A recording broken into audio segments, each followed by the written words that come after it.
তোমরা সবাই ভালো আছো তো? আজকে আমি একটা গল্প বলবো, গল্পটা শুনে বলবে কেমন হয়েছে। ভালো থাকবে আর খুশি খুশি থাকবে। ভালো থেকো, খুশি খুশি থেকো, আনন্দে থেকো। নাম বাগবর। এক গরিব ব্রাহ্মণ ছিলেন। তার ঘরে ব্রাহ্মণী ছিলেন আর একটা ছোট্ট মেয়ে ছিল, কিন্তু তাদের খেতে দেবার জন্য কিচ্ছু ছিল না। ব্রাহ্মণ অনেক কষ্টে ভিক্ষে করে যা আনতেন, একবেলায় ভালো করেই না খেয়ে তা সেটা ফুরিয়ে যেত। সকল দিন আবার তাও মিলত না। একদিন তাদের ছোট্ট মেয়েটি পাশের বাড়িতে বেড়াতে গিয়েছিল। গিয়ে দেখলো যে বাড়িতে পায়েস রান্না হয়েছে। ছেলেরা পায়েস খাচ্ছে দেখে সেই মেয়েটিরও বড্ড পায়েস খেতে ইচ্ছে হলো। তাই সে বাড়ি এসে তার মাকে বলল, মা, আমাকে পায়েস করে দাও না, আমি পায়েস খাবো। শুনে তো তার মা কাঁদতে লাগলেন। ভাতই ভালো করে খেতে দিতে পার না, পায়েস আবার কি করে করাবেন? এমন সময় ব্রাহ্মণ ভিক্ষে নিয়ে ফিরে এসে ব্রাহ্মণীকে দেখছে কাঁদতে দেখে জিজ্ঞাসা করলেন, কাঁদছো কেন ব্রাহ্মণী, কি হয়েছে? ব্রাহ্মণী বললেন, মেয়ের পায়েস খেতে চেয়েছে, পায়েস কোত্থেকে দেবো, তাই আমি কাঁদছি। শুনে ব্রাহ্মণ বলে, আচ্ছা, আমি দেখছি এর একটা কিছু করতে পারি কি না, তুমি কেঁদো না। বলে তিনি তখনই বেরিয়ে গেলেন। সেই গ্রামে একজন খুব ভালো জমিদার ছিলেন। তিনি যেই শুনলেন ব্রাহ্মণের মেয়ের পায়েস খেতে ইচ্ছা হয়েছে, অমনি তাকে চমৎকার গোলাপ ভোগ চাল, 2 সের দুধ, চিনি আর মশলা দিলেন। ব্রাহ্মণ তাতে খুব খুশি হয়ে জমিদারকে আশীর্বাদ করে ছুটে বাড়ি এসে ব্রাহ্মণীকে বললেন, এই নাও তোমার পায়েসের জোগাড় এনেছি। সেই ব্রাহ্মণী কি লক্ষ্মী মেয়েই ছিলেন। তিনি এমন সুন্দর রাঁধতেন যে তেমন রান্না কেউ কখনো খায়নি। তিনি যখন পায়েস রাঁধতে লাগলেন তখন তার চমৎকার গন্ধে আশেপাশের লোক সব পাগল হয়ে উঠল। একটা কাক সেই পায়েসের গন্ধ পেয়ে বলল, আহা, এমন চমৎকার জিনিস একটু না খেয়ে দেখলে চলছে না। বলেই সে ব্রাহ্মণের ঘরের চালে এসে বসল। কাক অনেকক্ষণ ধরে ঘরের চালে চুপ করে বসে রইল। তারপর রান্নাঘরে একটু শব্দ হতে সে বলল, ওই এবারে রান্না হয়েছে। খানিক বাদে আবার একটু শব্দ হলো, আর অমনি কাক বলল, ও এবারে বাড়ছে।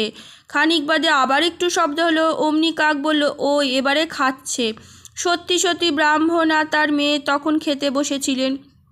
সেই পায়েস এতই ভালো হয়েছে যে তারা দুজনে তা প্রায় শেষ করে ফেললেন।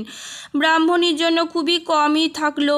তারপর ব্রাহ্মণী খাওয়া যখন শেষ হলো তখন পাতে বা হাঁড়িতে পায়েসের একটু দাগ অবধি রইল না। কাক এতক্ষণ বসে থেকেও যখন কিছু খেতে পেল না তখন তার বড্ড রাগ হলো। সে মনে মনে বলল, আমাকে এমন করে ঠকালে, এর প্রতিশোধ নেব। ব্রাহ্মণের বাড়ির কাছে একটা প্রকাণ্ড বন ছিল। সেই বনে মস্ত একটা বাঘ থাকতো। দুষ্টু কাক ফন্দি এঁটে সেই বাঘকে গিয়ে বলল, বাঘমশাই, আমাদের ব্রাহ্মণ ঠাকুরের একটা সুন্দরী মেয়ে আছে। আপনি এমন সুন্দর বর, আপনার সঙ্গে মেয়েটির বিয়ে হলে বড় ভালো হয়। বাঘ বলল, বিয়ে ঠিক করে দেবে কে? আমি কথা কইতে গেলে তো তারা ছুটে পালাবে। কাক বলল, আপনার কিছু করতে হবে না, আমি সব করে দিচ্ছি। আগে আপনি ব্রাহ্মণকে কিছু খাবার পাঠিয়ে দিন।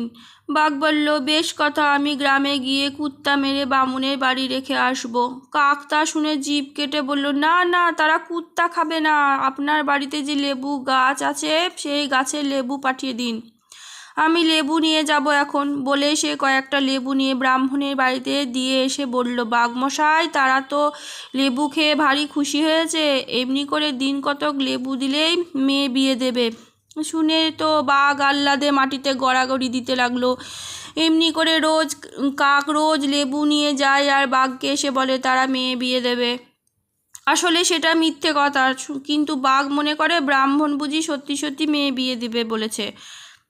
তারপরে একদিন বাঘ বলল, কই, লেবু তো ফুরিয়ে গেল, মেয়ে তো বিয়ে দিল না। কাক বলল, দেবে বই কি, আপনি যখন চাইবেন তখনই দেবে। বাঘ বলল, তবে তাদের বলো গিয়ে যে যদি কাল রাত্রে মেয়ে বিয়ে না দেয় তাহলে তাদের সবাইকে চিবিয়ে খাবো। কাক তো তাই চাই। সে ততক্ষণ ব্রাহ্মণের বাড়ির কাছে গিয়ে বলল, ওগো শুনছো, কাল রাত্রে বাঘ আসবে তোমার মেয়েকে বিয়ে করতে, যদি বিয়ে না দাও সকলকে চিবিয়ে খাবে। এই কথা শুনেই তো ব্রাহ্মণ আর ব্রাহ্মণী বুক চাপড়ে চেঁচিয়ে চেঁচিয়ে কাঁদতে লাগলেন। কান্না শুনে গ্রামের লোক ছুটে এসে বলল, কি হয়েছে? ব্রাহ্মণ কাঁদতে কাঁদতে বললেন, কাল বাঘ আসবে আমাদের মেয়েকে বিয়ে করতে, বিয়ে না দিলে সকলকে চিবিয়ে খাবে। শুনে গ্রামের লোক বলল, এই কথা, আচ্ছা দেখা যাবে বেটা কেমন করে বিয়ে করে, আর না দিলে চিবিয়ে খায়। আপনার কোনো ভয় নেই, আমরা সব ঠিক করে দিচ্ছি। বলে তারা বাঘের কাছে খবর পাঠিয়ে দিল, বাঘ মশাই, আপনার মতন এমন ভালো বর কি আর হবে? আপনি পোশাক পরে আসবেন, সবার মাঝে বসবেন, গান বাজনা শুনবেন, নিমন্ত্রণ খাবেন, তারপর বেশ ভালো মতো করে বিয়ে করে চলে যাবেন। তারপর তারা সকলে মিলে ব্রাহ্মণের উঠানে 300 উনুন কেটে তাতে 300 হাঁড়ি তেল চড়ালো, কুয়োর ওপর চমৎকার বিছানা করে রাখলো, তারপর ঢাক ঢোল বাজিয়ে খুব শোরগোল করতে লাগলো। বাঘ সেই গোলমাল শুনে বলল, ওই রে, আমার বিয়ের ধুম লেগেছে। তখনই সে তাড়াতাড়ি জামা জোড়া পরে পাগড়ি এঁটে নাচতে নাচতে সে ব্রাহ্মণের বাড়ি উপস্থিত হলো। অমনি সকলে, আরে বর এসেছে, বাজাও বাজাও বলে বাঘমশাইকে সেই কুয়োর উপরকার বিছানা দেখিয়ে দিল। বাঘমশাই তো তাতেই লাফিয়ে বসতে গিয়ে ঘেউ করে বিছানা শুদ্ধ কুয়োর মধ্যেই পড়ে গেল, আর তার সঙ্গে সঙ্গে গ্রামের সকলে মিলে সেই 300 হাঁড়ির গরম তেল আর 300 উনানের আগুন কুয়োর মধ্যে ঢেলে দিয়েছে। তারপর দেখতে দেখতে বোকা বাঘ পুড়ে ছাই হলো। ব্রাহ্মণেরও আপদ কেটে গেল। কাক তামাশা দেখবার জন্য ঘরের চালে বসেছিল, পাড়ার ছেলেরা ঢেল ছুঁড়ে তার মাথা গুঁড়ো করে দিল। আজকের মতন গল্প এইটুকুনি। কেমন লাগলো জানাবে, ভালো থাকবে, খুশি খুশি থাকবে।